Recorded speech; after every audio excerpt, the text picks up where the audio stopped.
Good morning students. आज हम geography का चैप्टर नंबर 2 भारत का भौतिक स्वरूप इसके बारे में जानेंगे। हम जानते हैं कि भारत विभिन्न स्थलाकृतियों वाला विशाल देश है। इसमें विभिन्न प्रकार की स्थल की आकृतियाँ पाई जाती हैं। कहीं ये पठारी भाग है, कहीं पहाड़ी इलाका है, कहीं कैसी मिट्टी है, कहीं कैसी मिट्टी है, कहीं कुछ अलग अलग स्थलाकृतियाँ पाई जाती हैं। आप किस प्रकार से भू क्षेत्र यानी क्षेत्र या भूभाग में कैसे रहते हैं, कहाँ रहते हैं, ये यदि आप मैदानी भाग में रहते हैं तो वहाँ के दूर तक फैले विशाल मैदानों से परिचित होंगे कि वहाँ ये समतल है और वहाँ कहीं टीले हैं या कहीं पठारी इलाका है। जहाँ भी आप रहते होंगे उससे आप परिचित होंगे। यदि पर्वतीय क्षेत्र के निवासी हैं तो आप पर्वतीय ढलानों और घाटियों से भली भांति परिचित होंगे। पर्वतों के बारे में आप वहाँ नज़दीक इलाकों के बारे में जानते होंगे। वास्तव में हमारे देश में हर प्रकार की भू आकृति पाई जाती है, यानी अनेकों प्रकार की भू आकृतियाँ पाई जाती हैं, जैसे कि पर्वत, मैदान, मरुस्थल, पठार या द्वीप समूह। इस प्रकार की आकृतियाँ देश के अंदर पाई जाती हैं। भारत की भूमि बहुत अधिक भौतिक विभिन्नताओं को दर्शाती है। भूगर्भीय तौर पर प्रायद्वीपीय पठार पृथ्वी की सतह को प्राचीनतम भाग है इसका। इसे भूमि का एक बहुत ही स्थिर भाग माना जाता था, परंतु हाल के भूकंपों ने इसको गलत साबित कर किया है। हिमालय एवं उत्तरी मैदान हाल में बनी स्थलाकृतियाँ हैं। हिमालय भी ज़्यादा नहीं, हज़ारों वर्ष पहले ये गोंडवाना लैंड भूमि का एक हिस्सा होता था और ये भी एक नवीनतम वलित पर्वत है, तो भूकंपों ने इसको गलत साबित किया है। भूगर्भ वैज्ञानिकों के अनुसार हिमालय पर्वत एक अस्थिर भाग है। हिमालय की पूरी पर्वत श्रृंखला एक युवा स्थलाकृति को दर्शाती है, जिसमें ऊंचे शिखर, गहरी घाटियाँ, तेज़ बहने वाली नदियाँ हैं। उत्तरी मैदान जलोढ़ निक्षेपों से बना हुआ है। प्रायद्वीपीय पठार आग्नेय और रूपांतरित शैलों वाली कम ऊंची पहाड़ियों एवं चोटियों से बना हुआ है। मुख्य भौगोलिक जो भूभाग हैं उनका वितरण या बंटवारा कैसे किया जाता है, इसके बारे में हम देखेंगे कि हमारा जो भारत की भौगोलिक आकृतियां हैं इनको हम निम्न वर्गों में बांटते हैं, 6 भागों में बांटते हैं। हिमालय पर्वत श्रृंखला जो हिमालय का भाग है, उत्तरी मैदान, प्रायद्वीपीय पठार, भारतीय मरुस्थल, तटीय मैदान और द्वीप समूह। इस प्रकार से हम भारत की भौगोलिक वितरण को 6 भागों में बांट सकते हैं। अब हम सबसे जो पहला पॉइंट है हिमालय पर्वत श्रृंखला, इसके बारे में पढ़ेंगे। हिमालय पर्वत भारत की उत्तरी सीमा पर विस्तृत हिमालय भूगर्भीय रूप से युवा एवं बनावट की दृष्टि से वलित पर्वत श्रृंखला है, यानी नवीनतम वलित पर्वत है ये, जो गोंडवाना लैंड भूमि का हिस्सा होता था।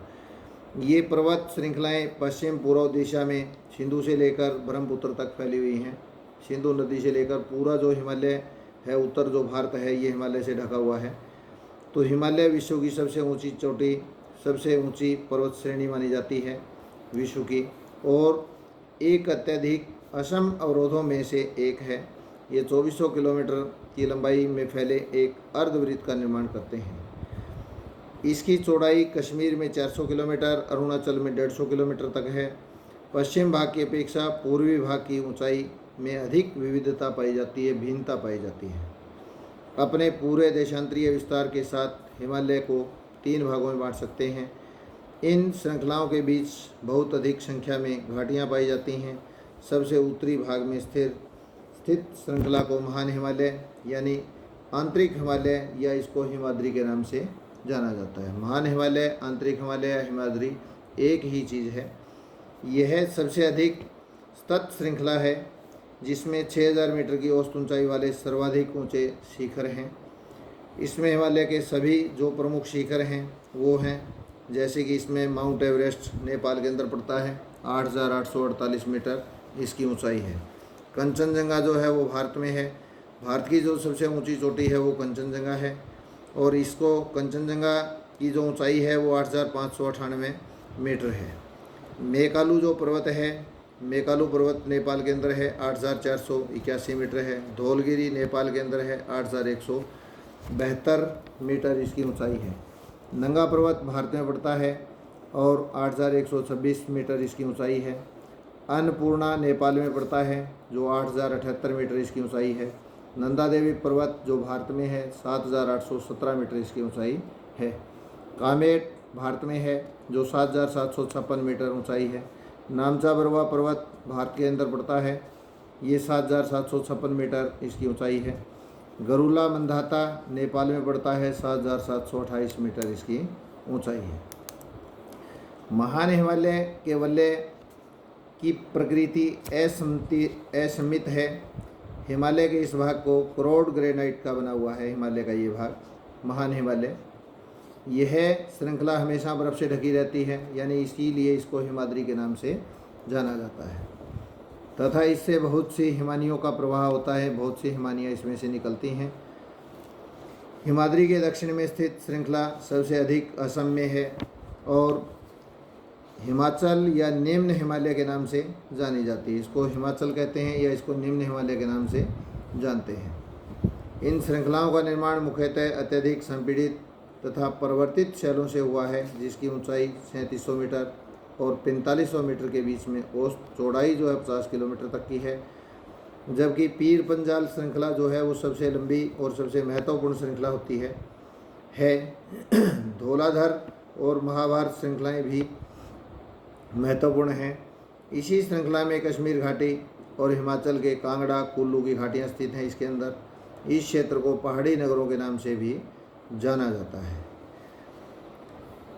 हिमालय की जो सबसे बाहरी श्रृंखला है इसको शिवालिक हिमालय कहते हैं। इसकी चौड़ाई 10 से 50 किलोमीटर और ऊंचाई 900 से 1100 मीटर के बीच में है।